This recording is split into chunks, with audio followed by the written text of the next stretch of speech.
Julian Assange, o principal responsável pela fundação do Wikileaks, uma plataforma que divulgou mais de 700 mil documentos com segredo de Estado dos Estados Unidos e seus aliados ocidentais, vai de alguém que poderia pegar mais de 100 anos de prisão para alguém que nem vai ser preso nos Estados Unidos e vai conseguir, só tendo cumprido uma pequena, entre aspas, pena no Reino Unido, ficar solto na Austrália, o seu país de origem. O que causou essa mudança de postura dos Estados Unidos para alguém que fez tão mal assim para o Estado americano? Falar um pouquinho também, pessoal, sobre um revés para a direita nacionalista mais ortodoxa em Israel, já que os jovens que seguem essa vertente político-religiosa vão ser obrigados a se alistar no exército israelense. Vão analisar aqui quais são as principais consequências desse ato. Enquanto isso, Smotrich, um dos principais ministros ali de Israel, garante que o principal objetivo do país é dominar não só a Cisjordânia, mas também a faixa de Gaza. Falar um pouquinho, pessoal, sobre as eleições na França que vão acontecer nesse final de semana. E o Macron está com um péssimo índice, perdendo tanto para o reagrupamento nacional, que tem cerca de 35%, quanto para a esquerda, que está na frente da aliança de centro, responsabilizada ou embasada aí na figura do Macron, o que significa para a França. E para finalizar, pessoal, falar um pouquinho também sobre o plano que o Trump apresentou para a proposta de paz na Ucrânia. Eu diria que o Zelensky não vai gostar nada disso e muito possivelmente deve estar torcendo para a vitória do Biden nas próximas eleições. Se vocês querem entender um pouco mais sobre esses assuntos, e muito mais também sobre geografia, geopolítica, atualidades, política, polêmicas, enfim, tudo para você se manter sempre bem atualizado, já se inscreve no canal, deixa seu like, compartilha esse vídeo, que o professor Ricardo conta muito com a sua ajuda. Belezinha? Pessoal, recado rapidinho aí da nossa parceira do canal. Pô, galera, hoje não saber falar inglês traz um baita impacto negativo na sua vida profissional e, consequentemente, pessoal. Por exemplo, se eu não soubesse falar inglês, a qualidade dos meus vídeos reduziria muito, porque eu não beberia de fontes primárias, que são basicamente fontes de língua nativa inglesa.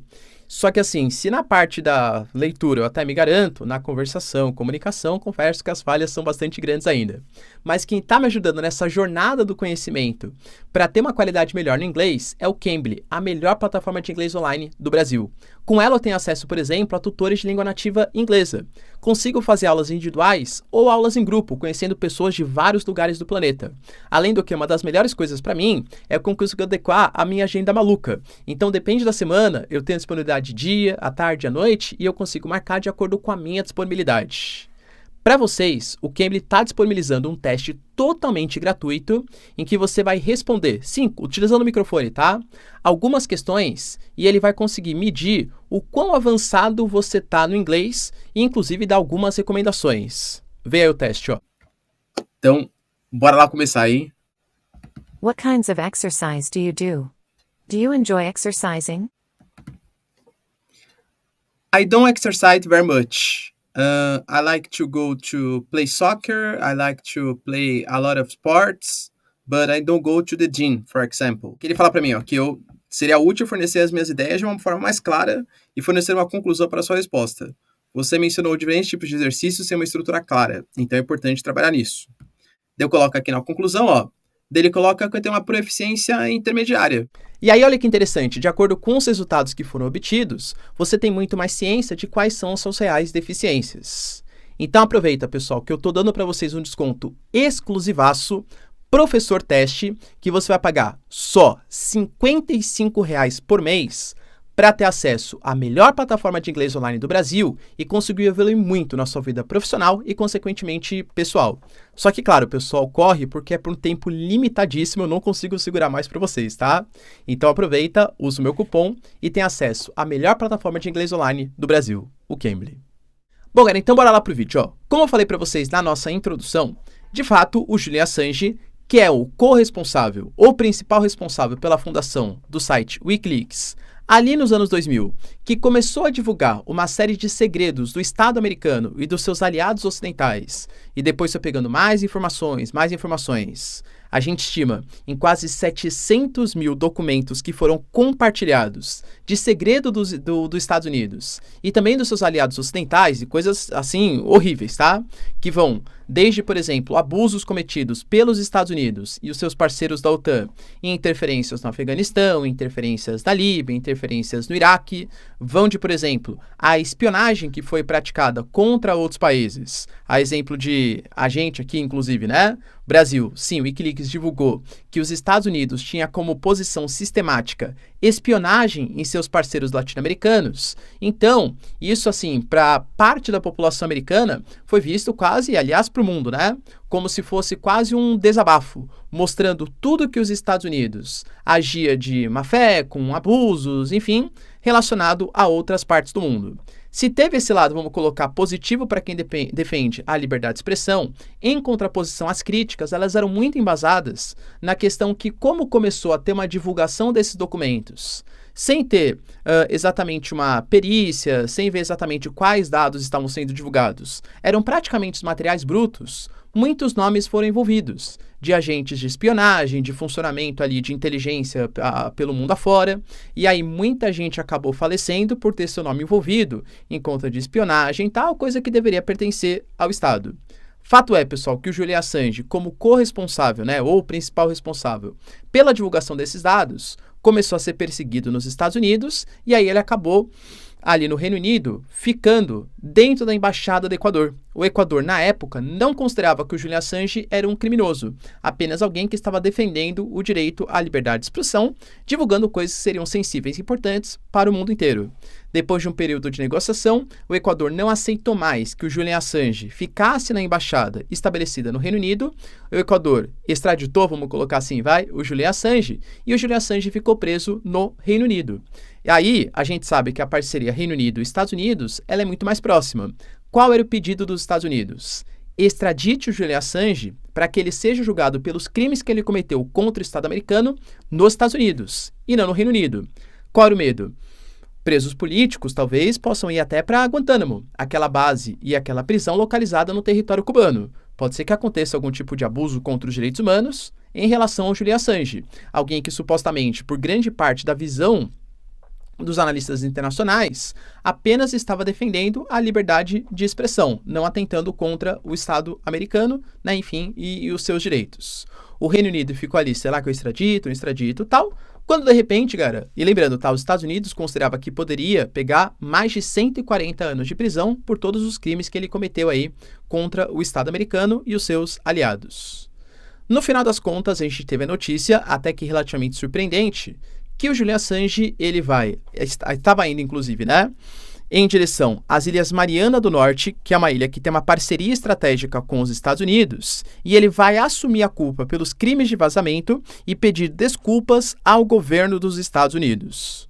Com esse pedido de desculpas e assumindo a culpa pelos vazamentos, muito possivelmente a pena que vai ser estabelecida para ele vai passar dos 140 anos prováveis para 62 meses. Que não coincidentemente é o período que ele está preso no Reino Unido. Ele está preso desde 2019 em uma prisão de segurança máxima ali no Reino Unido. Ou seja, ele já teria cumprido num país parceiro dos Estados Unidos, que é o Reino Unido, toda a sua pena. Ele poderia se deslocar, inclusive o caminho que ele está fazendo, né, passando por Bangkok, depois indo para as Ilhas Mariana do Norte, indo em direção à Austrália e muito possivelmente ficando ali no seu país de origem. Vamos ser sinceros? Assim, os Estados Unidos vai cumprir o protocolo, fazer o Julian Assange pedir desculpa pelos crimes cometidos, vai falar, olha, não faça de novo, não vaze dados, segredos do Estado americano, mas enfim, né? É quase como se fosse para o mundo ver, olha, estamos perdoando o Julian Assange, mas ele está pagando e pedindo perdão, geopoliticamente conta aí muito isso, né? Pelas questões que ele cometeu aí contra os Estados Unidos. A questão que fica é, interessante, né, isso acontecer exatamente agora, não seria um perdão contra alguém que atentou contra o Estado americano? Não é essa a visão que você tem que ter. A visão que você tem que ter é que nós estamos em plena período eleitoral. Os debates vão começar aí no futuro próximo, entre Biden e Trump. Ter o Julian Assange preso por ter divulgado informações, documentos que não eram falsos, talvez tenham falado um pouco demais, colocando a vida de pessoas em risco, não só dos estados, enfim. Mas não é uma coisa, convenhamos, pessoal, um direito, né, ainda mais para um país aí que se roga a favor da liberdade de expressão, isso poderia até meio ser contraintuitivo, ainda mais para a população que defende mais o Biden, que é mais progressista, gosta de fazer umas críticas em relação à postura externa dos Estados Unidos, à sua intervenção em outros países. Manter o Julian Assange poderia ir contra o discurso do Biden. Na minha visão, esse perdão que foi dado ao Julian Assange é muito mais uma forma de se mostrar favorável, né, à liberdade de expressão, à defesa dos princípios individuais, dando uma anuência, sendo bonzinho com o Julian Assange, do que qualquer outra questão.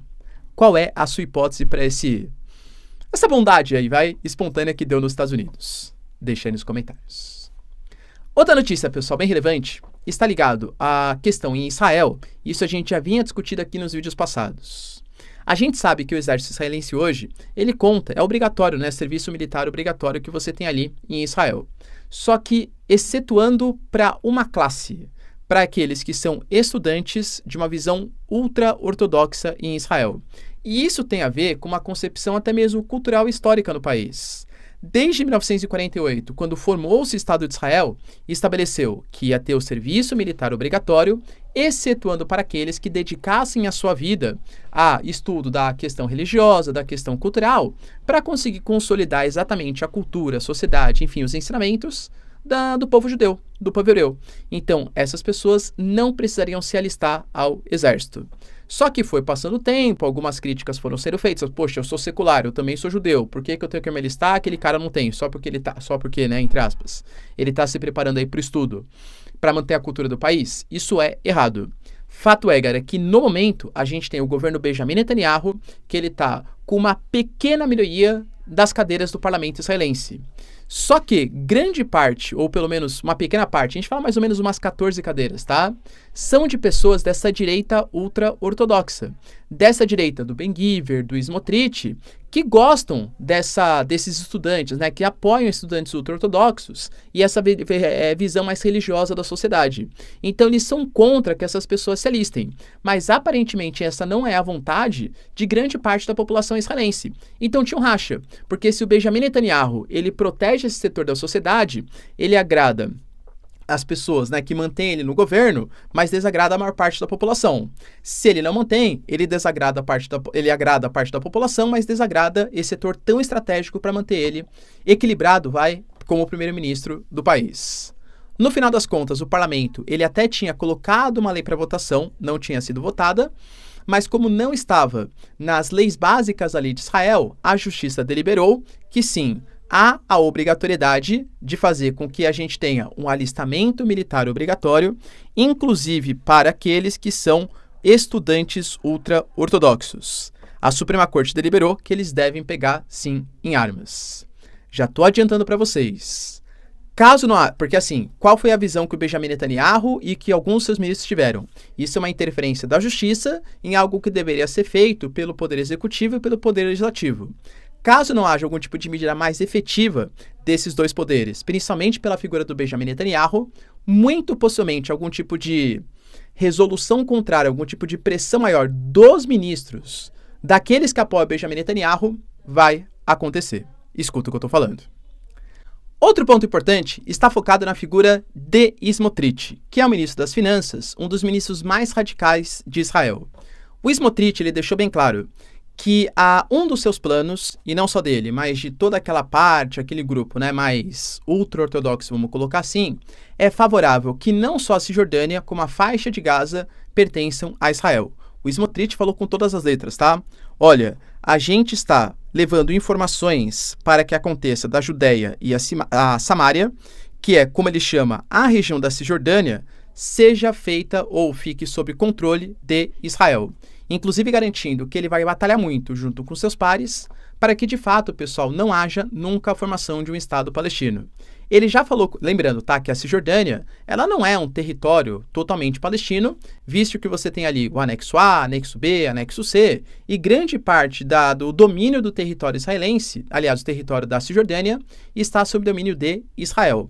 A faixa de Gaza era, né, pelo menos antes da incursão de Israel, um pouco mais independente, embora fosse cercada militarmente. O Smotrich já deixou claro que a intenção dele e dos seus pares é fazer com que primeiro tenha uma ocupação demográfica para depois ter uma ocupação do ponto de vista jurídico. Ou seja, primeiro a gente ocupa, obriga os israelenses a ocuparem a faixa de Gaza e depois a Cisjordânia, e aí vai ficar muito mais fácil fazer com que o território seja nosso. E aí é o que eu falo para vocês.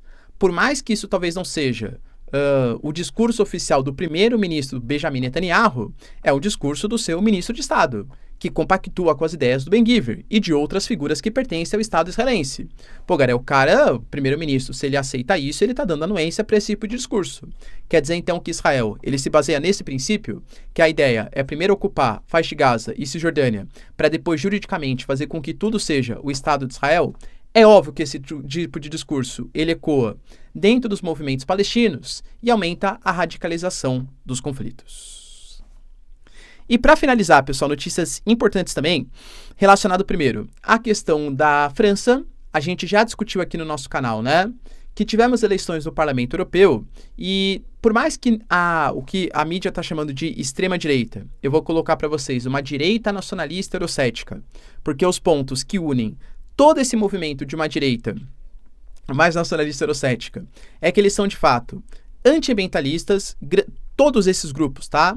Acham que existem muitas regulações que atrapalham a produtividade agrícola dentro da União Europeia, eles são anti-imigração e eles são eurocéticos, ou seja, acreditam em mais país e menos União Europeia, mais França, menos União Europeia, mais Itália, menos União Europeia. E talvez, de todos os países, os que tenham mais se destacado foram o caso ali da Espanha, da França, da Alemanha, da Itália, da Giorgia Meloni. E no caso da França, o Macron ele deixou bem claro que se o reagrupamento nacional, esse grupo mais de uma direita eurocética nacionalista venceu e não representa os interesses do Macron, é porque também poderia vencer no parlamento francês. E aí ele falou, então beleza, se é isso que a população francesa quer, eu dissolvo o parlamento francês, convoco novas eleições para ter um espelho, para saber exatamente o que a população francesa quer como representante do Parlamento Nacional. Para você, não parece estranho? Nossa, professor, mas como o Macron é um democrata, ele sabe que ele vai perder, mas mesmo assim, ele dissolve o parlamento, ele antecipa eleições para ter um parlamento que coincide mais com a vontade da população francesa, mesmo sabendo que isso vai ser um prejuízo político para ele? Eu, particularmente, não acredito tanto assim, né, na bondade ou na democracia dos políticos. Na minha concepção, o que o Macron fez foi tentar utilizar o susto que o crescimento do que a mídia está chamando dessa extrema-direita europeia fez para que isso não incida também no parlamento francês. Em que sentido? Se você pegar, por exemplo, os discursos que estão sendo feitos, tá? Você pega, por exemplo, o próprio Olaf Scholz, que é da Alemanha, nem é da França, ele já deixou claro. Eu espero que a Marine Le Pen não tenha sucesso, mas claro que isso é da conta dos franceses. O jornal Le Monde, uma das principais mídias francesas, fez ali uma representação com 170 cartas de diplomatas e ex-diplomatas franceses, dando conta que a extrema-direita não pode vencer no país. Tivemos declarações do Mbappé, colocando, né, galera, parece bobeira, né, pô, mas tá no meio da Eurocopa, vai ter a Olimpíada de Paris, esporte e geopolítica sempre caminha junto. O Mbappé falando que a extrema-direita francesa não pode vencer nas eleições, para o jovem colocar a mão na consciência e não votar nessa direita. O próprio Macron, ele tá falando até em guerra civil, colocando que se os extremos, o que ele chama da extrema esquerda e a extrema direita vencerem, isso pode causar um caos no país. Então votem em alguém moderado, votem em alguém de centro, eu, Macron. Entende? Ele quis usar o susto, achando que haveria uma mobilização popular, política e cultural para evitar votar nos extremos. Falei para vocês na época, repito agora, acho que não deu certo, hein? Aparentemente, o Reagrupamento Nacional, que é o grupo dessa extrema-direita, conta já com 35% das intenções de voto. Se você pega a aliança mais à esquerda, ela já conta com quase 28%, e a aliança de centro, que é a aliança do Macron, mais ou menos uns 20%. Ou seja, promete ser uma derrota acachapante do Macron. O Jordan Bardella, por exemplo, que possivelmente, se caso, né, o Reagrupamento Nacional de direita for eleito, deve ser o primeiro-ministro, já deixou claro o que ele quer ser. Ele é bem jovem, né? Ele é um político que cresceu muito com rede social, Reels, né? Dentre outras coisas aí. Ele já prometeu que ele quer ser o primeiro-ministro que a França nunca teve, ou seja, que vai unir todos os franceses. O Macron fala que o reagrupamento nacional se baseia na divisão de classe, religiosa, social, étnica e que isso pode levar a uma guerra civil. E para finalizar, pessoal, o Trump, que vamos ver agora, né, vai começar o período de debate e tal, mas deve ser o favorito nas próximas eleições. Vamos ver também as condenações, tem muita água para rolar até novembro, claro. Ele sempre fala, né, que caso ele seja eleito, ele acaba com a guerra entre Rússia e Ucrânia em questão de menos de 48 horas. Fico assim, né, curioso para saber exatamente como ele acabaria com a guerra. Mas ele, e a partir de alguns seus assessores, já até contatou o Zelensky, tá? Contatou a Ucrânia para deixar claro quais são os seus objetivos. Os objetivos eles se baseiam em fazer com que a Ucrânia sente na mesa de negociação. Sim, obrigar o Zelensky a negociar com a Rússia. Professor, sobre quais condições? Sobre a condição dos Estados Unidos não ajudar mais os ucranianos. E lembrando, pessoal, que a Ucrânia depende muito da ajuda dos Estados Unidos. Claro que o Trump também deixou claro que caso a Rússia não aceite participar de uma mesa de negociações, os Estados Unidos forneceriam ainda mais armas para a Ucrânia. Vale lembrar que a gente teve ontem, inclusive, na verdade no final de semana, né?